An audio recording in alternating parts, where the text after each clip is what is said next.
So Nintendo went and dropped some major announcements about future content that'll be coming out next season. And they dropped it at 4 a.m. Eastern Time last night. To those of you wondering why I didn't have a video out about it yesterday, it came out at 4 a.m. Eastern Time. I was sick all the beginning of the week. I saw it as I was going to bed, retweeted it, and went to sleep, because that was the healthy and reasonable thing for me to do. But here we are to dig into it now.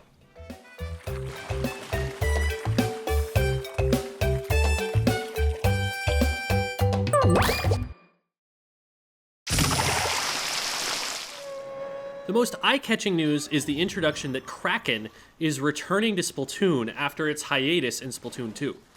Yes, nerds, I know it's officially called Kraken Royale with cheese. Nobody is going to be calling it Kraken Royale with cheese. on comms.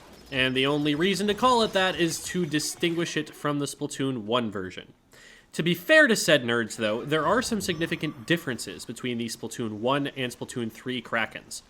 Nintendo has made a point of clarifying that there will be startup frames in the animation before the special becomes fully invincible, which is a massive nerf that it probably could have used a bit earlier on in Splatoon 1. The second change is that it received the baller treatment, where bumping into a player with the standard jump attack will two-shot instead of one-shotting. One-shots are possible, but only after a brief charge time that looks very similar to a Squid Surge animation. The size of the special has also dramatically increased. Kraken is not an inconspicuous presence on the screen, even swimming in its own ink with how large it is. Splatoon 1 Kraken was a huge meta-defining problem of a special, from what I have heard, making it so that if you didn't track players' specials and got engaged in a fight with a Kraken user, at the first sign of danger they'd just become invincible, chase you for 6 seconds with very little counterplay, and then be able to suddenly shoot you at the end, sort of how a lot of Splash-O-Matic users get splats right after the tank ends because they're suddenly more maneuverable and have a full ink tank and a burst bomb that does the same thing the R button did while they were in Crab Tank. I've been wrong before, but I don't see it being anywhere near that important to the game, the way that it's currently appearing in Splatoon 3. The question of, is this weapon meta right now, boils down to, can this weapon do anything against a Crab Tank? And I don't think the Kraken really can, unless they give it insane damage multipliers against the armor of it. First of all, the Kraken is a huge target that takes a lot of knockback from shots. If a Crab Tank revs up and keeps its aim on, what's stopping it from pushing the Kraken all the way to the fullest extent of the Crab Tank's max range?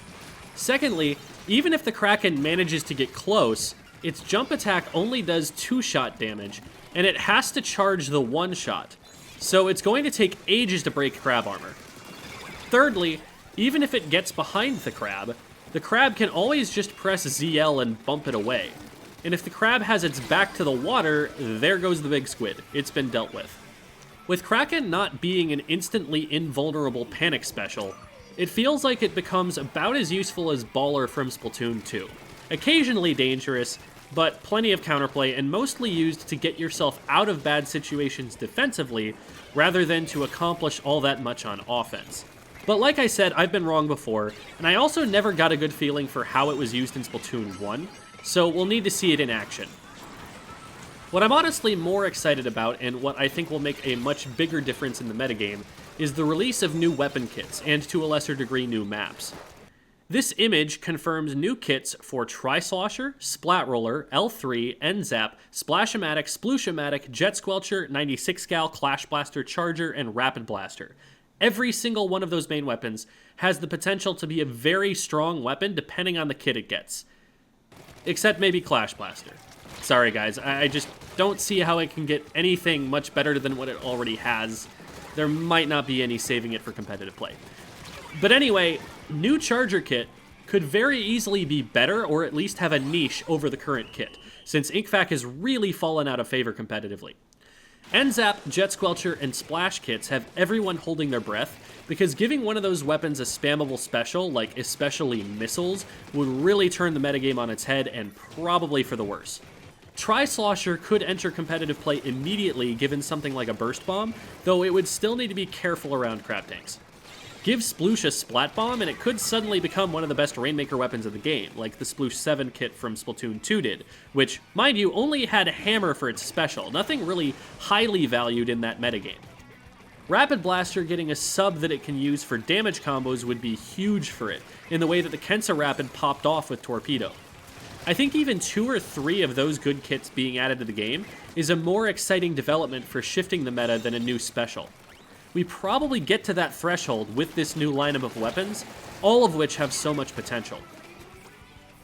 We do know a couple of the kits, the 96 and the Roller, because they've been announced to have Kraken.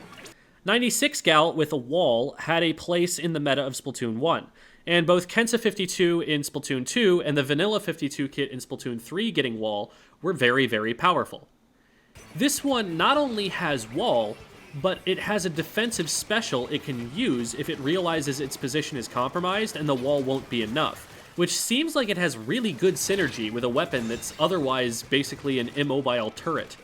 Even before seeing how strong Kraken is, I'm calling that this will be a much, much better 96 Cal kit for competitive play. Whether it breaks into top players' team comps remains to be seen though, as it still doesn't have that much of an answer to Crab Tank. In my estimation, the 52 paints better, can move up more aggressively, and has a special that will actually damage a crab user. I'm not sure how much the range and survivability of the 96 will make up for that. If my read that the Kraken will play the most like a Splatoon 2 baller is correct, then the new Roller kit, which has Beacon and Kraken, will probably be less used than the vanilla kit in competitive play. The Kraken Roller kit from Splatoon 2, which had Beacon and Baller, was the least used of the 3 kits. Not having a curling bomb for mobility is a bit of a problem, given that the weapon wants to be flanking, but has a really bad fire rate, and therefore won't be able to move as fast or paint for itself as well. It also doesn't get the Bubble Blower pop combo that it got on the Kensa kit. But beacons aren't on that many weapons right now, so it may be something teams want to consider if beacons are important to them, since the best competition with it right now is the vanilla Dapple Doolies. I'm not super certain how to feel about this kit for now. Finally, it's been confirmed that we're going to get Manta Maria from Splatoon 2 back, along with the new Egyptian-themed stage that was teased in one of the earlier trailers for the game before launch. Much has been said about the stage design of Splatoon 3 and what our hopes are for the new stage, but as for Manta Maria, I think it's going to be great for the game. It was never my favorite Splatoon 2 map in any mode, but I think that if it retains its character, it will still stand head and shoulders over most of the current maps design-wise, and will really help round out competitive map lists so we can start sidelining the more problematic options and getting to where we don't have to play them until maybe Nintendo reworks them and makes them better. There are definitely some areas of the map that Crab Tank could potentially be a problem on, but the map is wider than the typical Splatoon 3 map, so I think there will be ways around the crab in more situations, and that it will be much, much less of an issue than it is on, say, Eeltail. Fingers crossed that we don't find out later they removed all the flank routes or put the Clam Blitz goal in spawn or something infuriating like that.